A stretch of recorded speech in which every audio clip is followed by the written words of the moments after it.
Long before the American frontier had cattle barons and cowboy legends, Catholic missionaries were among the first ranchers in the New World. In the 18th and early 19th centuries, Spanish Franciscan friars established missions across what is now the U.S. Southwest and California. While their primary aim was to save souls, they knew that they first had to feed bodies. The missionaries brought livestock, cattle, horses, sheep, goats, and taught indigenous peoples how to raise animals and crops using European farming techniques. These mission outposts became self-sufficient farm communities and the birthplace of ranching in regions like Texas and California. One remarkable example is the network of 21 Catholic missions in California, founded between 1769 and 1823. By the 1830s, these missions had grown into agricultural powerhouses. At their peak, some missions collectively owned hundreds of thousands of livestock.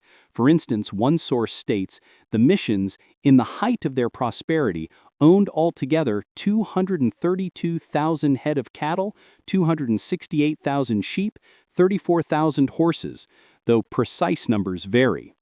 These enormous herds, tended by Native American vaqueros under the Padres' guidance, were among the largest concentrations of cattle in North America at the time. The missions used the cattle for meat, hides, tallow, for candles and soap, and as a trade good, while crops from mission fields fed both the local population and Spanish colonial garrisons. In essence, the early Catholic missions were the first ranches of California, and the priests and their indigenous partners were its first ranchers. They not only introduced European agriculture, but also helped launch the cattle industries that later became vital to states like California, Texas, and New Mexico. Meanwhile, in Texas, Catholic missionaries and later Catholic settlers played a similar role. The missionary Oblates of Mary Immaculate, for instance, rode on horseback throughout South Texas in the mid-19th century, ministering to families on remote ranches. They were nicknamed the Cavalry of Christ, priests in saddles, traversing a wild landscape to serve both spiritual and practical needs. On these early Texas ranches, it was not uncommon for a traveling priest to pause in the shade of a mesquite tree to say Mass for a ranching family, then bless their cattle herd and crops before riding on. This blending of faith and farm life became a cornerstone of Catholic culture in rural parts of America. The legacy of those early mission ranches continues to echo today. Many place names and farming traditions in the Southwest can be traced back to mission days. The Catholic Church eventually lost direct control of most mission lands, particularly after government secularization and land grant changes, but by then a ranching culture had taken root. The Church's early influence earned it a lasting place in agricultural history, one built on teaching animal husbandry, introducing new crops, and promoting the idea that tending the land is a God-given vocation. As one historical account notes, the Franciscans and other mission priests saw the land as a divine gift and farming as part of their ministry. They helped lay a foundation, showing that caring for our common home, as Pope Francis would much later call the earth, is intertwined with caring for people, especially the poor and hungry. Fast forward to the present, and the Catholic Church remains a major steward of land and agriculture, on a scale that might astonish many. Globally, the Catholic Church is often cited as one of the largest non-government landowners in the world. One widely cited estimate puts its holdings at around 177 million acres, including not just churches and schools, but also pastures, farms, and forests in virtually every corner of the globe. If all the Church's property were grouped together as a single country, it would rank among the top 50 countries by land area, though that ranking is based on the estimate, which carries uncertainty. In the United States, the Church's land ownership is extensive as well. Catholic organizations own property in nearly every county of all 50 states, from inner-city plots to rural prairies. Much of this property is occupied by parish churches, schools, hospitals, and cemeteries, but there are also significant tracts of open land, including farmland and ranch land. Some Catholic dioceses and religious orders hold thousands of acres of agricultural land, often as part of their endowments or legacies from Catholic ranching families. These lands are managed in various ways. Some are leased to local farmers or ranchers. Others are maintained directly by religious communities. In all cases, they are viewed as part of the Church's mission of stewardship. As Laudato Si, the landmark 2015 Encyclical by Pope Francis reminded Catholics, land is not a commodity but rather a gift from God, and caring for it responsibly is a moral duty. One striking illustration of Catholic land stewardship is the story of the Kenedy Ranch in Texas. Once one of the largest ranches in the United States, the Kenedy Ranch sprawled over 400,000 acres of coastal Texas brushland.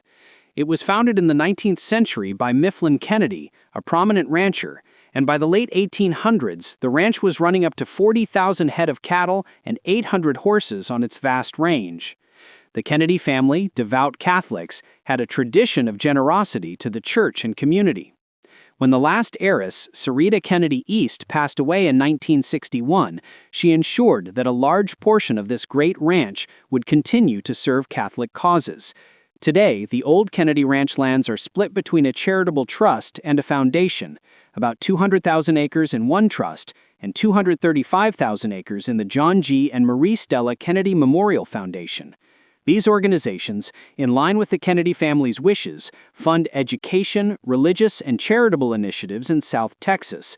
Notably, Sarita Kenedy also bequeathed the ranch's historic main house and 1,100 surrounding acres to the Missionary Oblates of Mary Immaculate, stipulating it be used for religious purposes.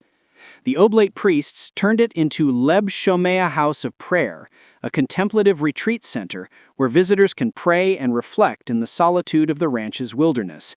In this way, a former baronial ranch is now partly a sanctuary, both for wildlife. The ranch lands encompass prairies, oak woodlands, and wetlands teeming with deer and hundreds of bird species, and for people seeking spiritual renewal. The Kenedy story highlights how large Catholic-owned lands are often put to work for the greater good, whether through funding local charities or preserving nature and heritage. Across the country, other Catholic religious orders have also maintained farms and ranches as part of their patrimony. Monastic communities in particular have a long tradition of farming, honoring the Benedictine motto Ora et Labora, meaning pray and work. For example, New Melleray Abbey in Iowa, a Trappist monastery founded by Irish monks in 1849, once operated an extensive farm to sustain itself and serve the local community. Over the decades, the monks expanded their holdings from an initial 600-acre donation to about 2,000 acres of cropland and 1,200 acres of timber by the 20th century. In their heyday during the 1960s, 150 Trappist monks at New Melleray grew corn, soybeans, and hay and raised cattle, hogs, and sheep on the Abbey farm. The farm made the monastery largely self-sufficient and even an economic contributor in rural Dubuque County. As the number of monks declined in recent years, New Melleray faced the bittersweet decision to scale back direct farming. In 2010, after 160 years of continuous farming tradition, the elderly monks decided to rent out their large acreage to local farmers. "This will be bittersweet for us, losing a historic tradition that has served us well," Abbot Brendan Freeman said at the time. Even so, the monks continued to keep a small 5-acre garden for their own food, and the land remains under the monastery's care. The New Melleray story is echoed in other monasteries. The Catholic Church's farms have often sustained not just the monks and nuns who run them, but also their neighbors through employment, charity, and careful land stewardship. From Abbey dairies that produced milk and cheese, to vineyards tended by monks, like the Trappist winery at New Clairvaux Abbey in California, these operations show how faith and farm enterprise can prosper together. It's important to note that while the Catholic Church holds vast acreage, it views that role as a responsibility more than a privilege. Catholic teaching emphasizes that property and land should be used morally for the common good and care of creation. In recent years, Catholic leaders and laypeople have been working on mapping and managing church lands more sustainably.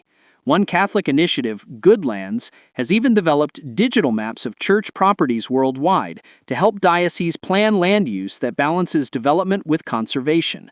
The idea is that these millions of acres can be purposed for things like wildlife corridors, community gardens, green energy projects, and affordable housing, all while respecting the Church's mission.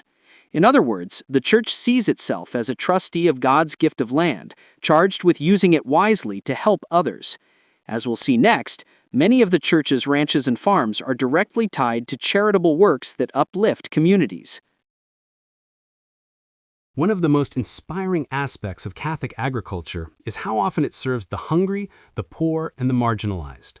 The church doesn't acquire farms and ranches just for profit. Frequently, these lands become engines of charity. Take, for example, the myriad Catholic Charities community farms and gardens sprouting across America. From urban rooftops to rural acreage, Catholic agencies have turned soil into hope for those in need. According to Catholic Charities USA, there are many community gardens and farms operated by Catholic Charities agencies across the country. These range from small plots to larger teach-in farms. What they share is a mission to feed people, body and soul, as one report beautifully put it. For instance, in Santa Ana, California, an old church parking lot was transformed into the Garden of Hope, an urban oasis with 92 raised garden beds that grow tomatoes, peppers, lettuce, cilantro, and more. This produce is distributed through an adjacent food pantry. In just its first 2 years, that pantry, supplied in part by the garden, handed out over 6 million pounds of food to more than 700,000 people in the community. By growing fresh, healthy vegetables right in the city, the church directly improves nutrition for low-income families. The garden also offers cooking classes and outreach programs, teaching people how to eat well on a budget and even how to grow their own food in small spaces.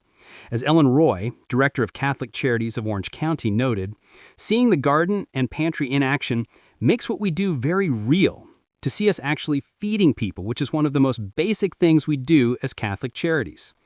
It's a powerful witness to the gospel imperative of feeding the hungry. In the suburbs of Philadelphia, another innovative project, Martha's Choice Community Farm, sits on 10 acres of former seminary land. Once home to livestock for a youth program, the land lay fallow for years until Catholic Social Services of the Archdiocese of Philadelphia revived it in 2020. Now it's a flourishing farm with orchards and crop rows, producing 25 varieties of fruits and vegetables, over 5,000 pounds of food a year for the local food pantry. Clients of the pantry are invited to come help plant and harvest. They take home a share of the produce, with the rest going to feed others in need. The farm has even hosted summer camps for children with special needs and for youth groups, connecting young people to nature and service. It's not just about food production, it's about building community and dignity. One farm manager called their mission, "Building Community Through Access to Healthy Food," a perfect summary of how these church-supported farms operate. They reduce food insecurity while empowering people to be part of the process. Catholic-run agricultural programs also reach some of society's most vulnerable. In places as far-flung as Alaska, Kansas, and Kentucky, refugees who have resettled in the U.S. are learning to farm through Catholic Charities initiatives. Many of these refugees come from agrarian backgrounds. By teaching them U.S. farming methods and business skills, the church helps them not only heal from the trauma of displacement, but also regain their livelihoods. They grow culturally familiar crops, supplement their family's diet and income, and sometimes even start small farm businesses. It's a beautiful exchange. The newcomers enrich American agriculture with their knowledge, introducing new crops or techniques, and the church, in turn, helps them put down roots in their new soil. As the Catholic Charities report noted, getting hands dirty and coaxing new life out of the soil has social and emotional value for people rebuilding their lives. These refugee farming programs illustrate the church's commitment to accompany people on the margins, quite literally, from root to rise and seed to supper. Even some large-scale Catholic-owned ranches dedicate themselves to charity. We've already seen how the Kenedy Foundation lands in Texas fund grants for education and community projects. And beyond U.S. borders, there are modern Catholic ranchers using their herds to help the poor. In Nigeria, for example, a Catholic priest named Father Zechariah Fufeyin started Our Lady of the Waters Farm in 2019 with a specific mission to fight malnutrition among the rural poor. He raises pigs, goats, and chickens on the church-owned farm and uses the proceeds to assist low-income families and sponsor children's education. Protein was always lacking in the food of the poor. How can children grow without a balanced diet? He asked. So his farm donates meat annually to hundreds of struggling families and even supplied food aid and live chickens to villages after a major flood disaster. Father Fufeyan describes the project as both a business and a ministry, reinvesting profits into the farm and the community, living out the maxim, to work is to pray. It's a compelling model of a church-run ranch directly improving public health and livelihoods. And it's not an isolated case. Across Africa, Asia, and Latin America, numerous Catholic dioceses and orders maintain farms that provide employment, training, and food for the needy. From Zambian nuns teaching climate-smart agriculture to peasant farmers, to Salesian missionaries running agricultural schools for youth, the Church's global agricultural footprint is very much tied to its humanitarian mission. Back in the United States, the ethos of faith and farming is also upheld by lay Catholic farmers and ranchers, who see their work as a vocation. Organizations like Catholic Rural Life, founded in 1923, unite these individuals and parishes in promoting sustainable agriculture and agrarian values. It's clear that for many Catholics, tending cattle or tilling fields is not just an economic activity, but a form of worship and service. The Church actively encourages this outlook. For instance, in 2024, the Archdiocese of Omaha convened farmers, ranchers, scientists, and clergy to discuss ecological responsibility and hearing the cry of the earth and the poor, aligning farm stewardship with the Pope's environmental teachings.